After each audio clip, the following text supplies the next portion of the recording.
Dan kali ini, kita akan mengupas harta, tahta, dan wanita Gus Syamsuddin. Penasaran seperti apa tayangannya? Mari kita bongkar. Awal Gus Syamsuddin dikenal oleh banyak masyarakat terjadi pada tahun 2019 ketika ia memilih terjun ke dunia YouTube. Namun sebelumnya, Gus Syamsuddin sudah dikenal oleh beberapa masyarakat melalui padepokan Nurzat Sejati yang ia buka untuk umum. Bagi siapa saja yang mau belajar agama Islam lebih mendalam. Membuka pesantren, apalagi menjadi pendakwah, bukan sembarang orang. Harus punya dasar agama baik dan paham betul soal arti kehidupan. Nah, Gus Syamsuddin yang disebut sebagai penipu modus pengobatan oleh masyarakat, ternyata orang yang pernah menjadi santri di Pondok Condromowo di Girimulyo, Kota Ngawi.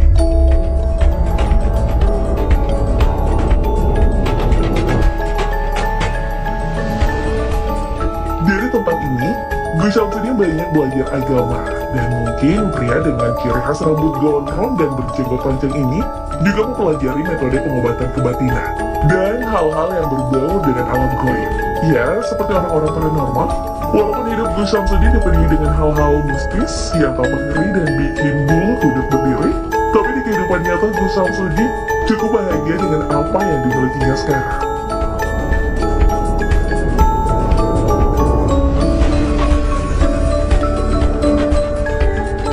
Gak usah bahas jauh-jauh, kita lihat saja kisah kita Gus Syamsuddin dan Yuni.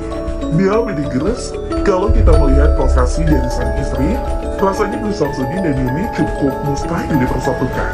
Karena Yuni adalah seorang penyanyi dangdut, alumni dari LIDA 2018 di Indosiar. Waktu itu, Yuni masih mengenakan pakaian serba ketat, tak berhijab dan tak menutup aurat.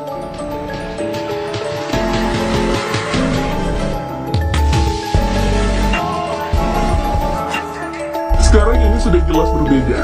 Ia telah menjadi wanita muslimah yang cantik dan menjadi pendamping hidup dari Gus Syamsuddin.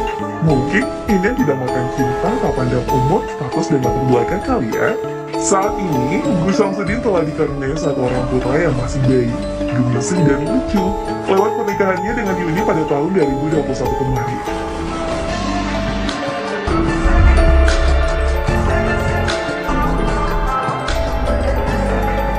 Dan di samping itu, Gus Syamsuddin juga seorang laki-laki yang mapan. Ia memiliki usaha barang bekas dan beberapa pekerja yang dikelola oleh Gus Syamsuddin sendiri dengan bantuan Yuni sang istri. Usaha barang bekas ini diketahui telah dirintis oleh Gus Syamsuddin ketika masih muda. Dan sekarang sudah berkembang, hingga usahanya itu memiliki tempat yang cukup luas, punya mobil truk, dan pendapatannya juga cukup besar.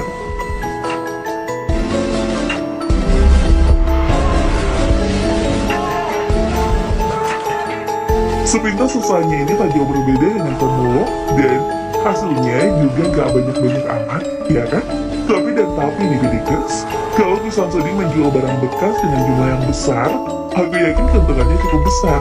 Karena sejauh ini ada beberapa orang di Indonesia yang telah menjadi pengusaha sukses dari penjualan barang bekas, termasuk Gus Syamsuddin.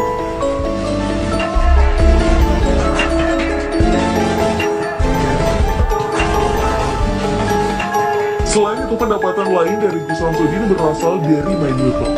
Untuk sekarang, Gus Syamsuddin sudah memiliki 3 kanal YouTube, yaitu Padepokan Nurzat Sejati dengan 1,6 juta subscribers, Gus Syamsuddin Channel 315.000 subscribers, dan Gus Syamsuddin Family 98,2 subscribers. Ketiga kanal YouTube ini sudah menghasilkan cuan loh, Medigers.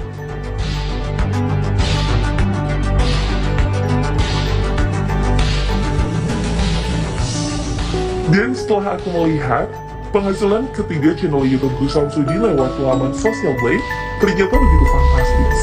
Jika di total rata-rata pendapatan Gus Syamsuddin dalam sebulan dapat mencapai 1,2 miliar rupiah. Wow, luar biasa bukan?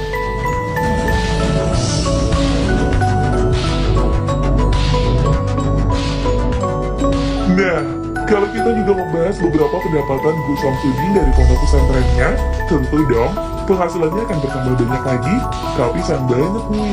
Hingga detik ini belum ada bocoran dari media manapun berapa pendapatan dari Gus Syamsuddin sebagai pemilik Padepokan Nurzat Sejati dan bayaran pengobatan yang dilakukannya.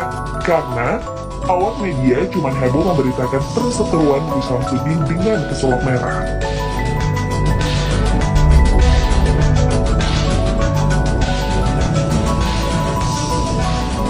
Masalahnya bermula ketika pesulap merah alias Marshall Radival membongkar cara pengobatan Gus Samsudin yang dinilai sebagai pesulap berkedok agama.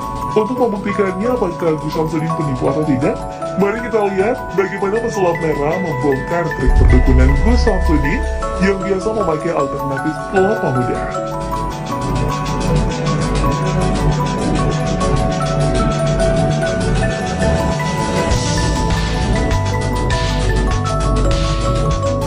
Rahasia trik kelapa berisi barang-barang sakral terletak di bagian tangga atas yang masih longgar. Nah, tangga ini sebelumnya dibuka dulu dan dilubangi. Baru setelah itu, dukun biasanya memasukkan barang-barang aneh. Bukan cuma itu saja, Marshall Radival kembali membongkar rahasia pengobatan keris petir Gus Samsudin.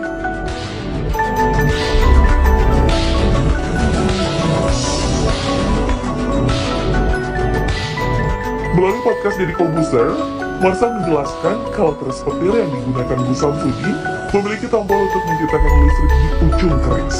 Dan percaya nggak percaya, ternyata keris petir ini ada loh, dijual toko online dengan kisaran harga mencapai Rp200.000 ke atas. Karena rahasia pengobatan Gus Samsudin sudah terbongkar, banyak di antara netizen tanah air yang mulai menyindirnya.